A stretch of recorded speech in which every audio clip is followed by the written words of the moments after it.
Текущих вопросов я хочу вас немножко абстрагировать и с вами обсудить вопросы стратегии. Сейчас республика и все муниципальные районы заняты подготовкой данного документа на период до 2030 года. И мы,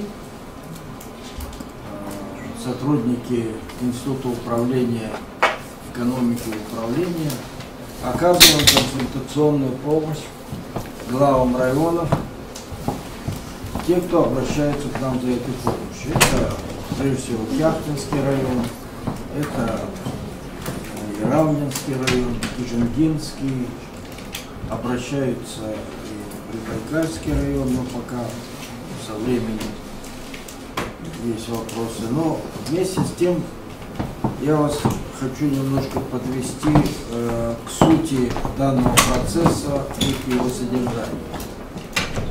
На уровне района, да и не только района, должности управделами самая критическая точка в системе управления вообще по всей вертикали. Когда работа идет отлаженно, управделами вообще не замечают. Как только начинаются какие-то сбои не по вашей вине, всегда виноваты будете вы. Поэтому эта должность такая ключевая. И я думаю, что у главы и у управляющего делами района должно быть прежде всего стратегическое мышление и стратегический подход к решению вопроса. Итак, что такое стратегия? Это система представлений о желаемом будущем. Это будущее может быть дистанцировано по времени на многие годы. Наша стратегия до 30-го года, сегодня 16-й год. Отнимаем и получаем стратегию на 13 лет, потому что она на 14 лет она начнет работать с 17 года. Передовые страны, США, Япония, Германия, Китай, делают стратегию на 50 лет, а то и глобальную стратегию делают на столетие. Поэтому наш горизонт временной сильно уступает тем передовым странам, которые стараются заглянуть за горизонт. Это система представления о желаемом будущем и направлений действий, чтобы достичь этого будущего. И багаж, который с собой нужно иметь для достижения. Это инструментарий, это методика, это ресурсы и так далее. Да? Система государственной стратегии – это систематическое использование органами государственного управления их полномочий властных, их ресурсов, бюджет, и их возможностей во времени, и с учетом существующей законодательной базы. Запишите, пожалуйста, чтобы вы в интернете нашли федеральный закон о стратегическом планировании Российской Федерации от 28 июня 2014 года, номер 292. Универсальной формулы создания стратегии для государственных учреждений, вообще говоря, нет. Для этого могут формироваться специальные стратегические команды.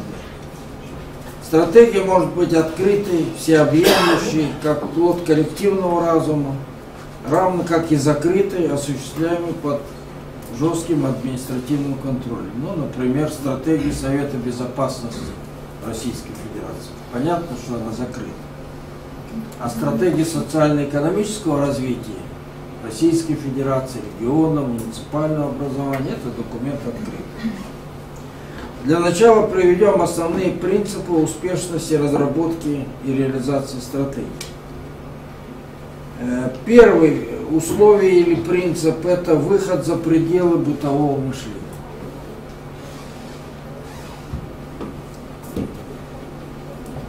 за пределы упрощенного восприятия действительности, умение видеть перспективу,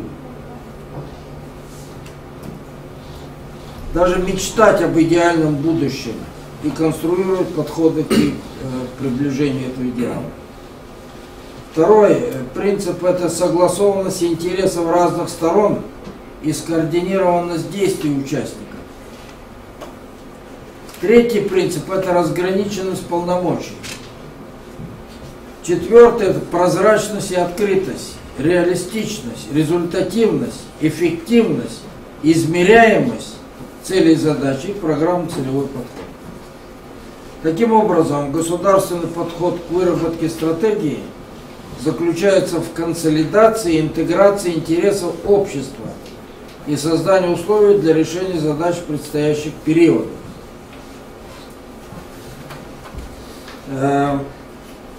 Какие принципиальные требования и правила для стратегов и стратегий? Низовым уровнем национальной экономики является муниципальный базис, а основанием вертикальной власти – муниципальное управление. Таким образом, можно утверждать, что в зависимости от качества и уровня стратегии развития муниципальной России зависит успех всего народно-хозяйственного комплекса. Рассмотрим принципиальные требования и правила для стратегов и стратегий. Существует три подхода к стратегическому мышлению. Первый подход, запишите, пожалуйста. Стратегия новых горизонтов. Требует умения мыслить далеко за пределами существующей повестки дня.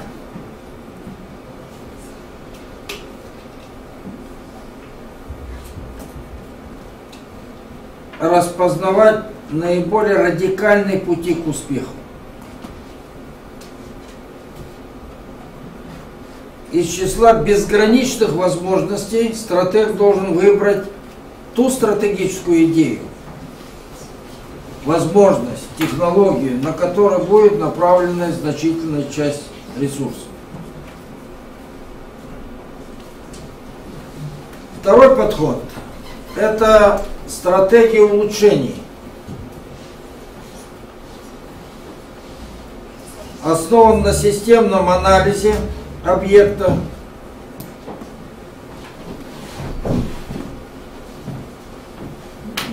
и направлен на повышение качества продукта, технологий, коммуникаций, процессов.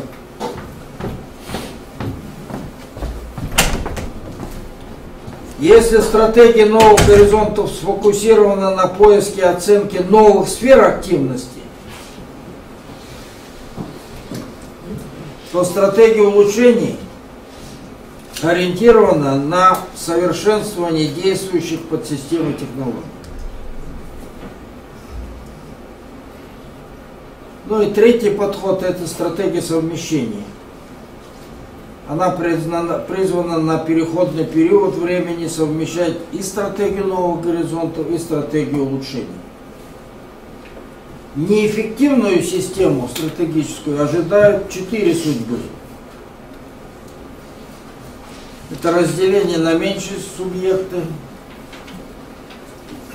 это привлечение инвестиций путем продажи доли собственности и реорганизации, это либо сокращение штата, активов для достижения эффективности результатов, но в меньших масштабах.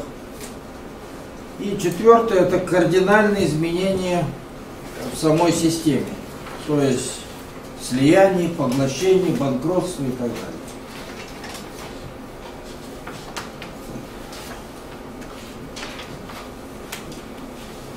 Характеристика стратегического мышления.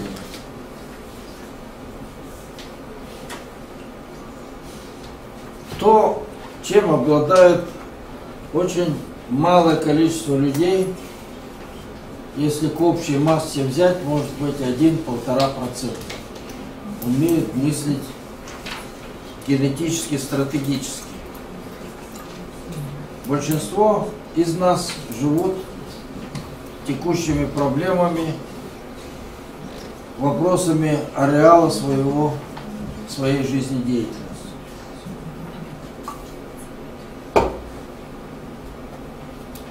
Для выбора ключевых идей стратег проявляет одновременно и жесткость, и гибкость.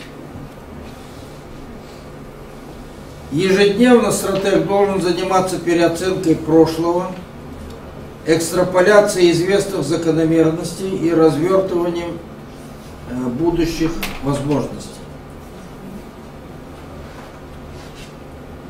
Стратег должен соединять прошлое напрямую с будущим. Это невозможно сделать без аналитических способностей и творческой креативности. Многие ведущие страны в качестве генеральной стратегии развития своей страны рассматривают формирование креативного класса. Не достижение валового внутреннего продукта на такую-то сумму или на столько-то процентов, а именно создание креативного класса, критической массы креативного класса. Например, Южная Корея в 2015 году разработала свою национальную стратегию, утвердила ее. А 9 лет назад, в 2008 году, в 2008 или 2007 году, они переименовали Министерство экономики в Министерство экономики знаний. И это не только изменение названия. Поменялась вся сущность работы Министерства экономики. Вот заточенность вся на то, чтобы строить новую экономику знаний, креативную экономику. Далее. 3 оси стратегического мышления. Вы основные моменты записываете у себя, да? И изредка заглядываете вечерами после работы. 3 оси стратегического мышления. Это время, это затраты, это пространство. Время, затраты, пространство. Наполеон говорил, стратегия – это искусство использования времени и пространства. Меня меньше заботит последнее, то есть пространство. Пространство можно вернуть, а потерянное же время никогда. Поэтому стратегии должны рассматривать время как пространство для разработки и реализации своей стратегии. Пространство – это больше, чем только территория какая-то заданная. Под пространством понимается разработанная и реализованная стратегическая идея. Время, как развивающееся пространство стратегии, это период вложения всех ресурсов в данное физическое пространство.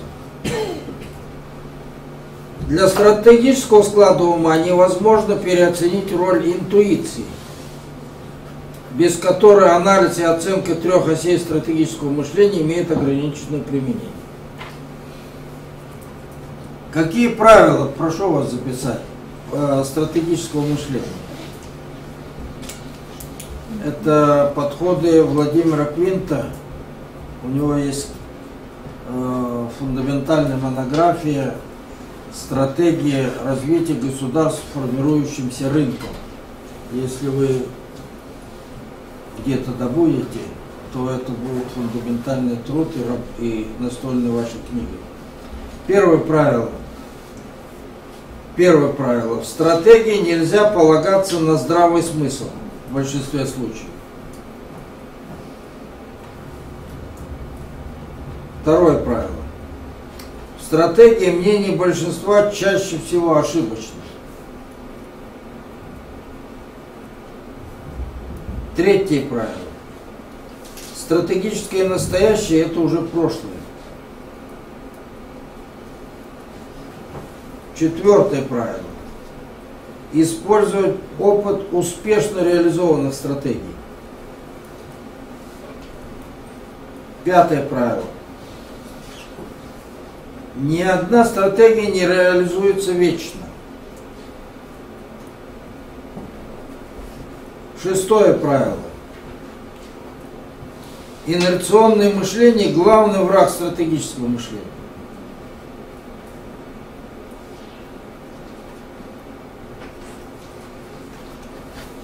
Седьмое правило.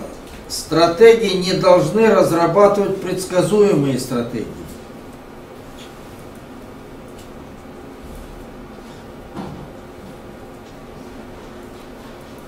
Следующее правило. Стратегии призваны превращать хаос будущего в систему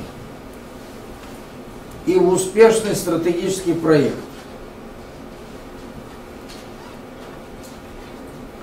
Следующее правило. Стратеги всегда должны быть оптимистами.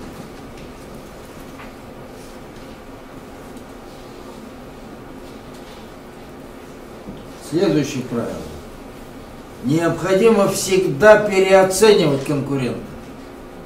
Не недооценивать, а переоценивать конкурента. 23 века назад Су Цзы, который написал книгу о стратегии, она первая, которая сохранилась до сегодняшних дней, говорил, стратег это не тот, кто в 100 сражениях одержал 100 побед. Стратег это тот, кто, не вступая в бой, смог победить своего конкурента или противника. И в этом смысле сегодняшняя политика китайского руководства именно пользуется вот этим подходом. Они во всем используют не жесткую силу политики и военных сил, Сирия, Украина, Крым и так далее, ультиматум США. Они используют мягкую силу, не вмешательство, не присоединение, гармоничность, стратегическое партнерство и всеобъемлющее сотрудничество и так далее, и так далее. И этот проект «Один пояс и один путь», реализующийся Китаем в 2 проектах: экономическая зона Великого Шелкового пути и морской шелковый путь 21 века, оно как щупальца спрута своими экономическими коридорами обхватывает все евразийское пространство от Лиссабона до Камчатки и от Северного Ледовитого океана до южных границ Южной Азии экономическими коридорами. И по этим экономическим коридорам будут функционировать товары, технологии, информация и так далее не только китайская, но и во встречном направлении. То есть они создают мощный, открытый, общеевразийский рынок, понятное дело, на котором лидерствовать должны китайцы.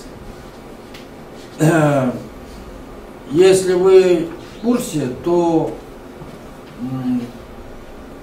встречным курсом к этому проекту у нас идет Евразийский экономический союз. Его создали Россия, Белоруссия и Казахстан в 2015 году с 1 января. Прелюдией к этому было создание Таможенного союза в 2010 году, в 2012 году Единого экономического пространства. К Евразийскому союзу присоединились Армения и Киргизия. И вот китайский проект «Экономическая зона Великого Шелкового пути» и Евразийский экономический союз, они одновременно идут по встречным курсам. И чтобы гармонизировать их, чтобы их сделать сопряженными, руководители 2 государств, Си Цзиньпин и Путин, они на полях вначале Сочинской олимпиады, потом на встречах на саммитах ШОС и АТЭС договорились и разработали трехстрановую программу развития экономического коридора Великого Шелкового пути. На троих это Китай, Монголия и Россия. У Китая он называется Великий Шелковый путь, у Монголии он называется Степной путь, у нас он никак не называется так, и у Казахстана, по-моему, Светлый путь. Поэтому в этом проекте, он тоже есть на сайте, надо вам ознакомиться, нас с вами интересует северный коридор вот этого шелкового пути. И он пройдет по маршруту Тяньцзинь, южный порт Китая, Пекин, Ирлянь, Улан-Батор, Улан-Удэ и далее назад. Китайцы проявляют большой интерес к этому проекту, и только я знаю, а сколько я не знаю, Бог его. Были 3 делегации на моей памяти. Первая делегация, она в 2014 году осенью проследовала вот этим маршрутом приграничных территорий, обследовала исполнение соглашений, которое было заключено в апреле того же года в Шанхае между Россией и Китаем. Это соглашение называется «Социально-экономическое развитие приграничных территорий». И вот эта делегация смотрела, как исполняется в России это соглашение. Вторая делегация это рассматривала вопрос реализации программы, была такая, принята в 2009 году в Нью-Йорке между Медведевым и Худзинтао. Она называлась «Сотрудничество Российского Дальнего Востока и Восточной Сибири с северо-востоком Китая». Но эта программа предусматривала в основном одни инвестиционные проекты. И она родилась, и практически ее реализация никак не контролируется, не стимулируется и не мониторится. Третья делегация была в этой весной. Они приехали в Иркутск, наняли автобус, проехали автобусом маршрут от Иркутска до Кяхты. Наше правительство, это делегация провинции Шаньси, и их задача была промониторить вот транспортную инфраструктуру на этом будущем северном отрезке Великого Шелкового пути.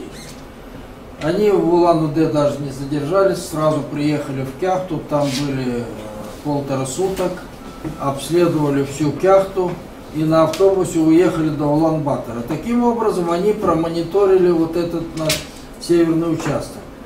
И это, вообще говоря, я заканчиваю, это великий шанс для нас с вами решить те насущные проблемы плохой инфраструктуры с помощью китайского, так сказать, вмешательства или стимулирования. И я рассматриваю вот этот проект «Великий Шелковый путь» не только как экспансию китайскую, а скорее как внешний катализатор, способствующий тому, чтобы у нас была прекрасная или нормальная инфраструктура. А именно, китайцы предлагают создать скоростную железную дорогу Москва-Пекин через Монголию. Поэтому мы сможем до Москвы добраться за каких-то 15 часов на поезде. Они планируют создать также скоростную автомобильную дорогу, тоже рядом с этой железной дорогой. Они планируют, вернее, мы троем планируем создать коммуникационную, информационную всю систему вдоль этого пути. И очень много проектов экономического характера. Поэтому участие наших районов всех, не только Кяхта, Селенгай, Волгай, Улан-Удэ и Капанс, а все районы, потому что от этой осевой линии у нас пойдут еще параллельно. Например, от Кяхты не только через Селенгинский район, а через Бичурский, Мухоршибирский, Тарбагатайский и так дальше. Поэтому, уважаемые господа, я знаю у вас очень тяжелое время, и, конечно, я бы мог порассуждать, как нам вылезти из этого на будущий год. Вернее, как говорят, 2016 год, год будет лучше, чем 17, да? Но стратегию социально-экономического развития, проект, который подготовили новосибирские ученые, будет обсуждаться на комиссии у главы 26 числа октября. И там же, я думаю, будут приняты решения по ускорению разработки районных стратегий.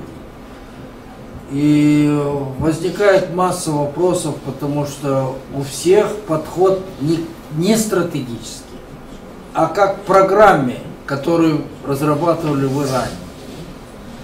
Это неправильно. Нужно не совершенствовать все время свои недостатки, улучшать. Как говорил Пеле, футболист, когда наши обратились к нему с вопросом, может ли советская сборная стать когда-нибудь чемпионом мира, он сказал, может. Но вы, говорит, прекратите все время работать над своими недостатками, а совершенствуйте свои достоинства. Вот поэтому вы, районы, все время кончайте латать, перелатать это латанное, совершенствовать несовершенствование. Посмотрите стратегически на свои новые горизонты, новые точки роста. Например, для Бурятии я говорю, что это, какие у нас достоинства? Есть они. Вообще глобальные достоинства. Ведь Бурятия это же мировой донор по кислороду. Весь древесный покрой наш дает кислород и поглощает углекислый газ. Бурятия это же мировой донор по пресной воде. Избыточные страны обеспечены водой по всему миру, их всего 6, включая Россию. Это Бразилия, Колумбия, Индонезия, Россия, Канада и еще кто-то. А дефицит на все остальные государства. Вот стратегически наши ресурсы, на основе которых мы можем преобразовать свою экономику. Спасибо большое.